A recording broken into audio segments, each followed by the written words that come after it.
If you told me years ago that I'd be standing one day in a room full of people in the community talking about fertility and sperm, specifically my sperm, I would never have believed you. But here I am. My wife Tzippy and I always wanted a big family. We planned on 4 kids and hoped to be young parents. So after we got married, we figured we'd do what comes naturally. Dim the lights, put on some Marvin Gaye, and boom, baby. Easy. But of course, it wasn't. Our friends were announcing pregnancies, but after 10 months of Marvin Gaye on repeat, we felt like something wasn't right. It wasn't panic, just a quiet, uneasy sense in our guts. The first doctor we saw tried to be reassuring. He gave us the classic, "You're young, just keep trying." And we nodded, like maybe we were overreacting. But inside it didn't feel that way. We kept trying. And eventually we went to a fertility clinic. And that's when the track changed from let's get it on to what's going on. They put Tzippy on supplements and they taught us about timed intercourse. They said that during ovulation windows, we needed to have as much sex as possible. And let's just say, I was very on board with this treatment plan. It sounded great, but the reality was actually very different because intimacy changes when you have to perform on schedule under pressure. Sex stopped being about connection and you can forget about spontaneity or romance. It was about results, which made it mechanical and stressful. After months of timed intercourse, we were told it was infertility. And honestly, we weren't shocked. Deep down, we knew. We were just waiting. We both got tested.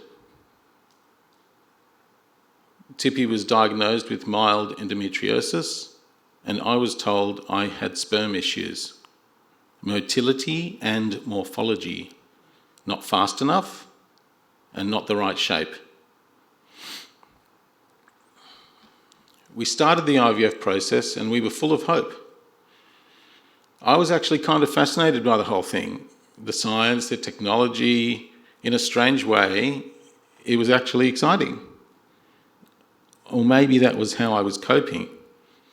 So it was a very sobering moment when I realised that IVF was not a magic fix. Egg retrieval, fertilisation, embryo development, implantation, it's a series of interdependent steps, and at any point, things can go wrong.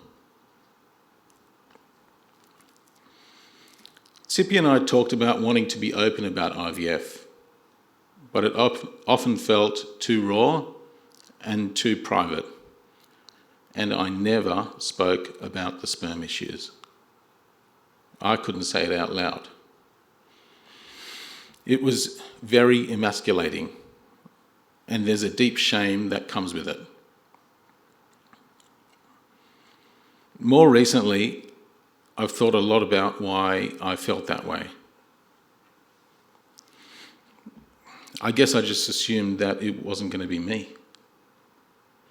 I found it easier to imagine that it was Tzippy's body not doing the thing that it was supposed to do.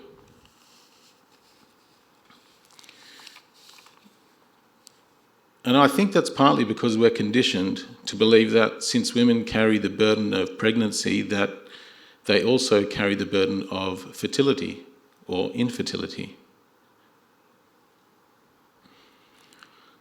Every night I watched Tzippy sitting on the edge of the bed, injecting herself with hormones, enduring the pain.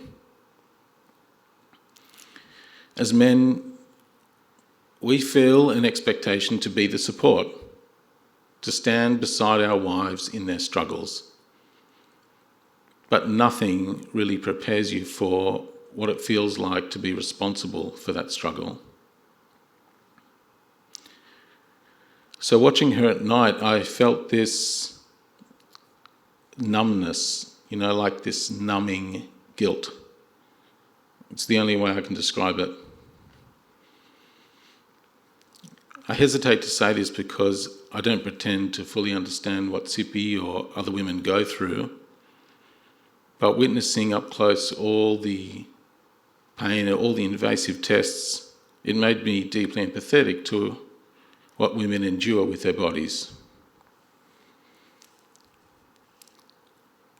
We were living in cycles, physically, financially, emotionally. It wears you down. I remember when a friend had fallen pregnant naturally with her third child. She told Tzippy how relieved she was because it had taken her 3 months this time. Tzippy smiled and did all the right things. Later she told me how gutted she was. Not just because she was feeling sorry for herself, but because she couldn't feel happy for her friend. We were totally in the hands of the doctors. One time I tried to get some control back. We had to do a type of IVF called ICSI, which is where they take one sperm and they inject it directly into the egg. I asked the doctor if I could pick the sperm that he was going to inject. It's my sperm. I'll choose the one that looks like it has ambition. He said no. Cycle after cycle, we held our breath. And the waiting feels endless and uncertain. It's drawn out and it's heavy.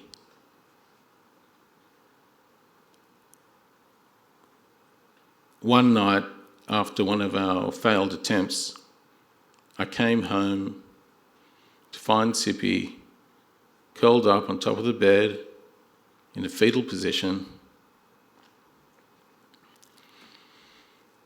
I went over and I held her hand and I apologised. I was so sorry. Not just for that moment, but for all of it.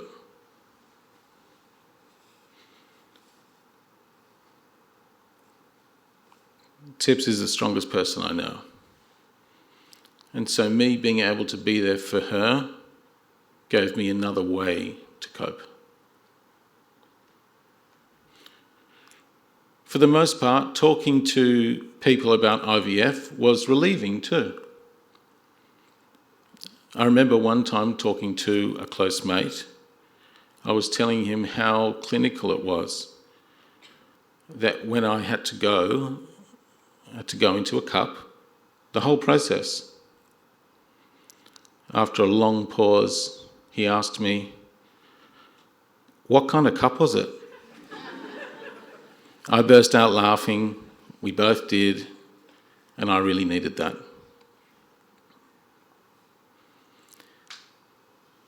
Occasionally, I tried reaching out to other men who I knew were going through the same thing, but mostly I was met with silence, and that is awkward,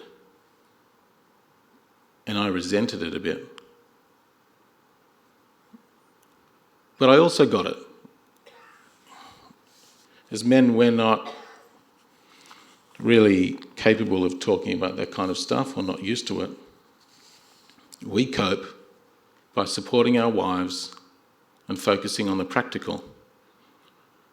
It helps us feel like we're in control, even when we're not.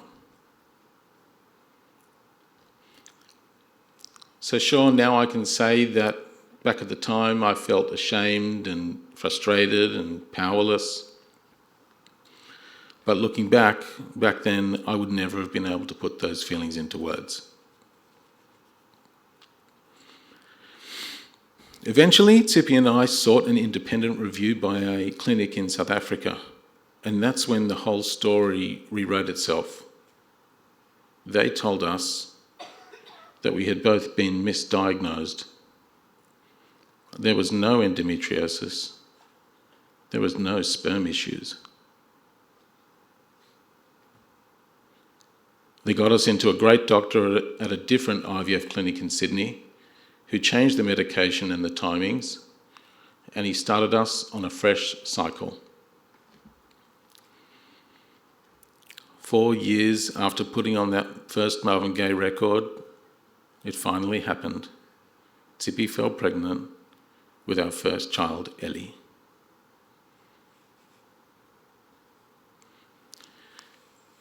I need to take a step back now and acknowledge that standing here and sharing our story is made a whole lot easier because of the fact that it ended in joy and that we were able to have children. But there are many who are not standing here, who are still holding their breath, or others who have reached the point of being out of breath. Many that are holding hope or grief in silence. Ellie is 13 now.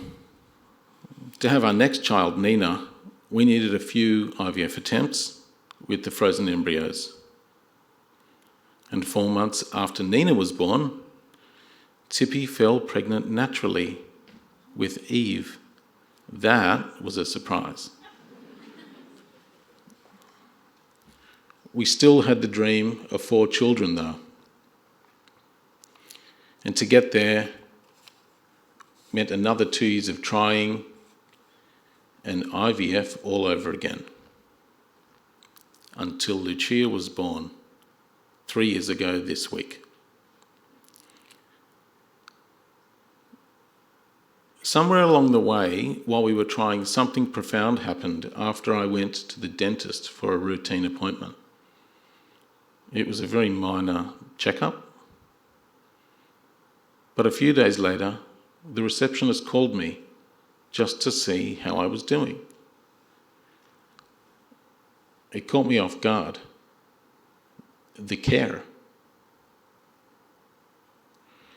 Because the week before, we'd had an IVF failure and no one had called from the clinic. Not to Tzippy, certainly not to me. The only time they called was to book us in for another appointment. It was then when I realised something important was missing in the system. Support. Not just information about cycles and trigger shots, but real support, human connection.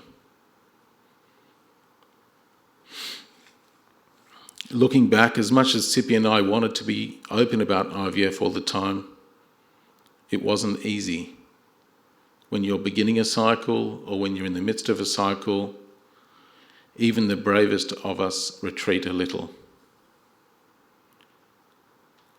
But if you'd have told me back then that one day I'd be standing in front of a room full of people talking about what the journey meant to me, that back then I'd have quit my job to work at the Australian Jewish Fertility Network for 2.5 beautiful years, helping other people feel less alone on their journeys, that those 2.5 years will be some of the most meaningful and magical work years and years of my life generally.